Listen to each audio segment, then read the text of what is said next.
Baik Bapak Ibu sekalian, renungan kita hari ini masuk di bagian yang ketiga dari kitab Amsal pasal 21 ya.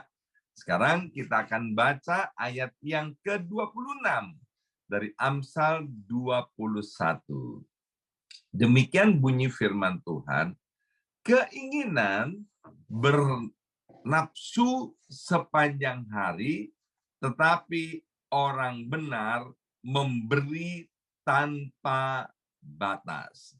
Nah, bagian yang pertama yang kita pelajari ini adalah perbedaan antara nafsu dan kasih. Ya, nafsu itu begini, Bapak Ibu sekalian, mengambil untuk kepentingan diri sendiri. Tapi kasih, kita udah melihat contoh daripada Tuhan, yaitu memberi dan memberi. Bahkan dikatakan memberi tanpa batas. Ya. Nah, di dalam terjemahan bahasa Indonesia sehari-hari, ayat yang ke-26 dikatakan gini, sepanjang hari ia hanya memikirkan tentang apa yang ia inginkan. Ya. Jadi yang dipikirkan itu hanya tentang aku, diriku, dan saya. Itu orang yang hidupnya dikuasai oleh nafsu, Bapak Ibu sekalian. Pokoknya yang penting gimana aku ini senang. Bukan yang dipikirkan apa yang Tuhan senang. Ya, jadi Bapak Ibu sekalian, ternyata ada orang-orang yang menyebut dirinya Kristen, udah lama banget jadi orang Kristen. Selalu yang dipikirkan bagaimana agar hidupku senang. Ya, ini adalah pikiran yang kebalik, Bapak Ibu sekalian. Matius 6 ayat 33, itu kalau kita pinter, kita bijak, bisa menerapkan dalam hidup kita sehari-hari. Hidup kita akan senang selamanya, bukan karena kita mikirin diri kita. Matius 6 ayat 33 kan bilang gini, carilah terlebih dahulu kerajaan Allah dan kebenarannya, maka semuanya akan ditambahkan kepadamu. Jadi orang yang benar itu orang yang hidup di dalam kasih Tuhan, yang dipikirkan adalah menyenangkan hati Tuhan.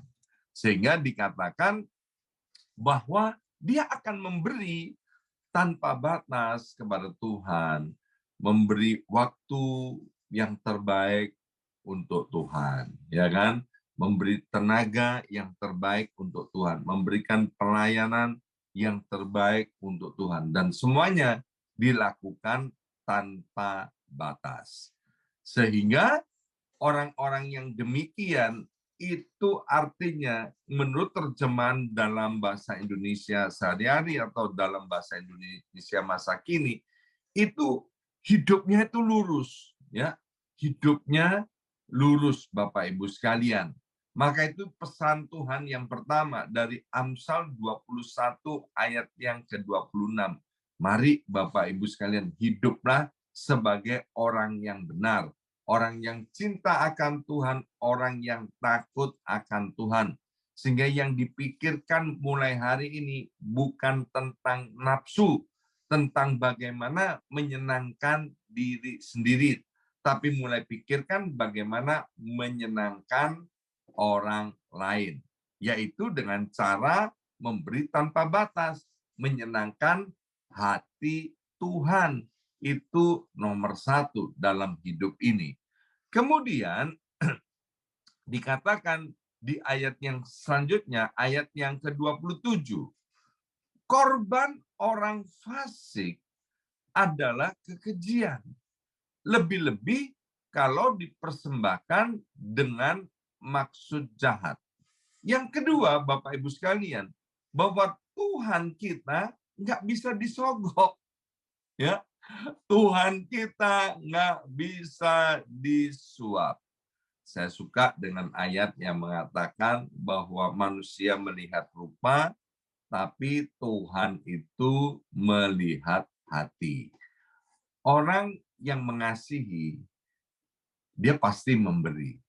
Tapi orang yang memberi belum tentu mengasihi. Sekali lagi, orang yang mengasihi dia pasti memberi. Tapi orang yang memberi belum tentu mengasihi. Orang fasik itu suka memberi, Bapak Ibu sekalian. Tetapi karena Tuhan tahu, dikatakan korban orang fasik adalah kekejian. Mengapa? Karena orang-orang fasik, orang-orang yang mengaku dirinya Kristen, tapi hidupnya nggak takut akan Tuhan, apa yang dikerjakan itu ada motivasi yang nggak benar, ada motivasi yang tidak tulus. Dan itu, kata Alkitab, adalah kekejian di hadapan Tuhan. Jadi Tuhan kita nggak bisa disogok dengan penampilan-penampilan kita, di mana penampilan-penampilan itu hanya semu, hanya kepalsuan. Ya. Kalau manusia masih bisa disogok, hamba Tuhan masih bisa disogok. Sekali lagi, Tuhan nggak bisa disogok, Tuhan nggak bisa disuap, tapi manusia bisa disuap, hamba Tuhan juga bisa disogok. Manusia atau hamba Tuhan yang disogok itu dia berani kompromi dan membelokkan ayat-ayat Alkitab, ya, membelokkan hukum-hukum Alkitab sesuai tergantung siapa yang menyogok, siapa yang memberi lebih banyak. Maka itu kalau orang datang kepada saya ketika mereka ada masalah, khususnya ketika ada perselisihan antara suami, istri, orang tua anak, atau satu dengan yang lainnya, saya bilang bahwa saya ini adalah hamba Tuhan. Hamba Tuhan itu artinya kacungnya Tuhan.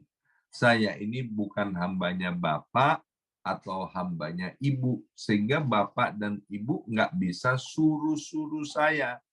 Ya kan, ada yang bilang gini, Pak, tolong beritahu itu, ya, istri saya itu begini, begitu, begini, begitu. Ya kan? Atau ada istri yang bilang begini, Pak, tolong kasih tahu suami saya itu begini, begitu. Atau ada orang tua yang datang kepada saya dan bilang, Pak, tolong beritahu anak saya atau menantu saya yang begini, begitu. Ya kan? Nah, karena saya ini nggak bisa disogok, saya bilang begini, baik Bapak, baik Ibu, ya kan? Kalau memang yang Bapak atau Ibu katakan itu benar, maka cara menghadapi mereka itu harus begini begitu. Jadi Bapak Ibu nggak bisa suruh-suruh saya. Saya ini bukan kacungnya Bapak dan Ibu, tapi saya ini kacungnya Tuhan, hambanya Tuhan. Bapak Ibu boleh memberi kepada saya, tapi saya akan tetap berada di dalam kebenaran. Ya, maka itu Bapak Ibu sekalian, ayat ini dengan tegas berkata bahwa korban orang fasik adalah kekejian, lebih-lebih kalau dipersembahkan dengan maksud jahat. Ya, ada orang-orang yang sukanya memberi, ini orang-orang yang ngaku dirinya Kristen tapi sesungguhnya bukan Kristen, Bapak Ibu sekalian. Dia kalau memberi harus diposting, ya kan? Diposting di sosial media, ya kan, harus mengucapkan terima kasih di sosial media sudah terima sesuatu, ya. Jadi tujuannya orang ini memberi untuk popularitas diri sendiri, nggak ada bedanya dengan orang-orang dunia, orang-orang nggak kenal Tuhan itu kalau mau memberi sesuatu panggil wartawan, ya, panggil ini itu, difoto dan kemudian diposting, ya, secara sengaja, sehingga apa? Sehingga orang langsung bilang gini, wah, orang itu hebat. Nah, Alkitab bilang gini, Bapak Ibu sekalian, kalau kita memberi, ya, tangan kiri itu memberi, tangan kanan jangan sampai tahu. Kalau tangan kanan memberi, tangan kiri jangan sampai tahu. Tapi kalau kita memberi kemudian kita pamer-pamer, Bapak Ibu sekalian, maka kita udah nggak bakalan dapat upahnya. Upahnya apa ya? Waktu kamu pamer-pamer itu, udah itu aja di upahnya. Maka itu Bapak Ibu sekalian, mari biarlah kita menjadi orang-orang yang meninggalkan hidup kefasikan. Hiduplah sebagai orang yang benar, orang yang cinta akan Tuhan, yang takut akan Tuhan. Sehingga ketika kita memberi, ketika kita berkorban, semua dilakukan untuk Tuhan. Bukankah hukum yang utama dari Alkitab adalah kasihilah Tuhan Allahmu dengan segenap hatimu, dengan segenap jiwamu, dengan segenap kekuatan dan akal budimu, dan kasihilah sesamamu manusia demikian juga. Seperti engkau mengasihi dirimu. Lakukan semua dengan segenap hati. Jadi Bapak Ibu sekalian, ketika kita memberi, ketika kita melayani, ketika melakukan semuanya, yang perlu kita periksa, apakah yang kita lakukan ini menyenangkan hati Tuhan, berkenan di hadapan Tuhan atau tidak. Kalau itu tidak berkenan di hadapan Tuhan, mari Bapak Ibu sekalian, inilah kesempatan untuk kita bertobat.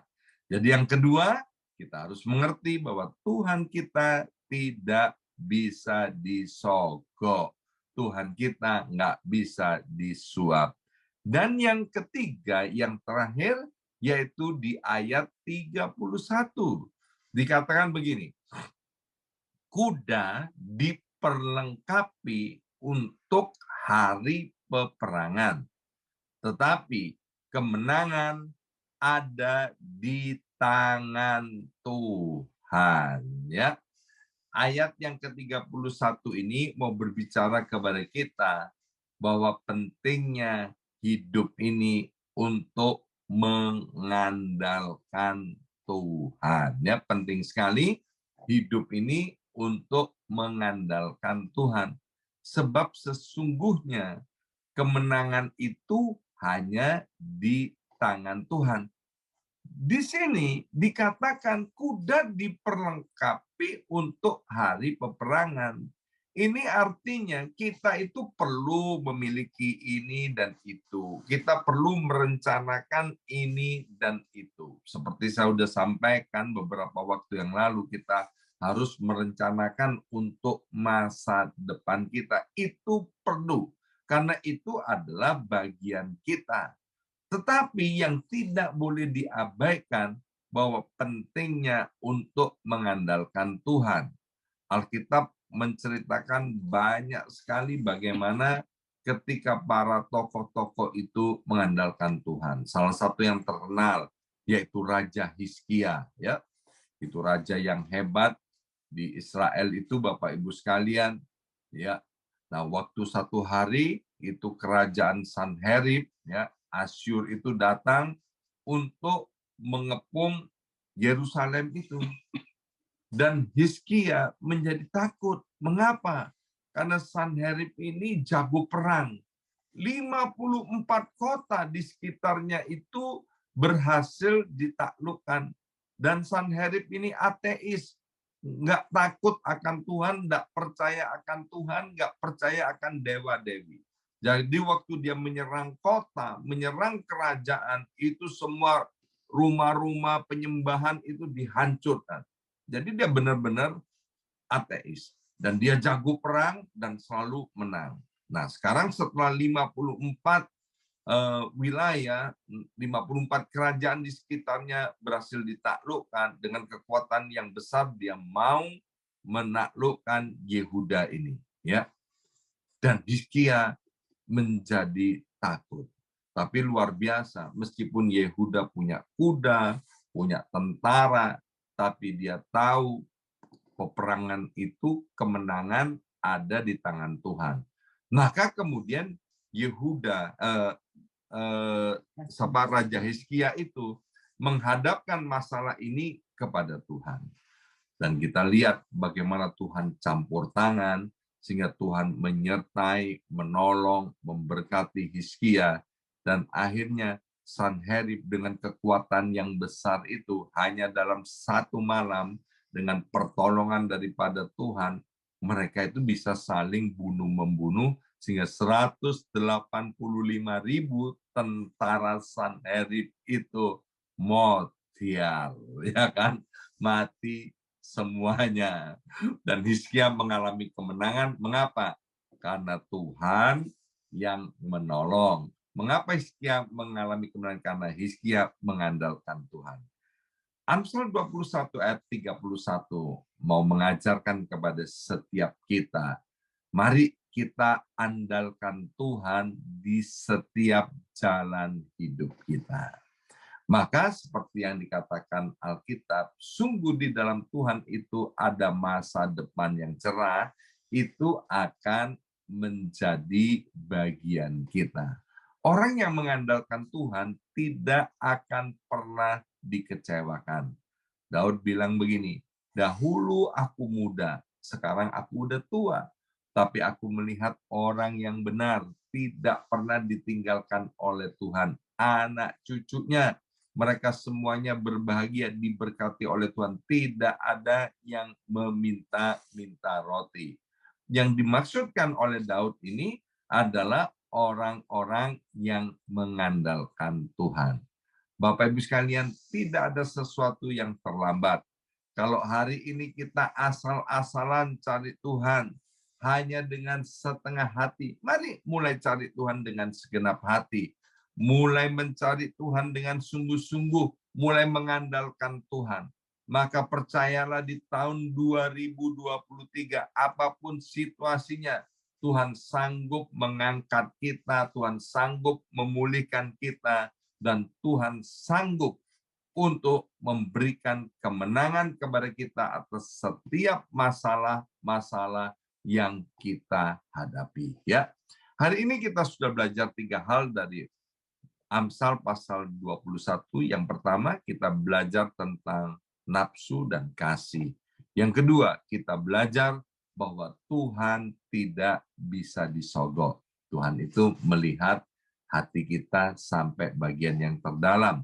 Dan yang ketiga, pentingnya kita untuk mengandalkan Tuhan. Mari kita berdoa.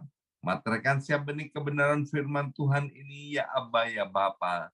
Biar kami mau meninggalkan hidup dari kefasikan. Kami mau hidup sebagai orang benar yang memberi tanpa batas.